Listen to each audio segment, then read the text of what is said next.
শুনুন। বলুন। 1 ঘন্টার জন্য একজন কাজের লোক লাগবে, আপনি করবেন?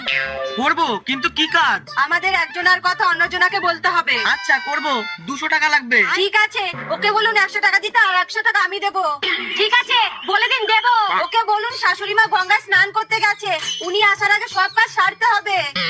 শাশুড়ি মা গঙ্গায় স্নান করতে গেছে, উনি আসার আগে সব কাজ সারতে হবে। ওকে বলুন আজকে পয়লা বৈশাখ, আমি ঝাড় দিতে পারবো না, ও যেন ঝাড় দেয়। আজকে পয়লা বৈশাখ, তাই উনি ঝাড় দিতে পারবেন না, আপনাকেই ঝাড় দিতে হবে। পয়লা বৈশাখ কি একা ওর? পয়লা বৈশাখ কি একা আপনার? তাহলে শাশুড়ি আসুক, সেই বিচার করবে। তাহলে শাশুড়ি আসুক। আরে দূর দিদি, না খেয়ে থাকবো তো আপনাদের এই কাজ করবো না।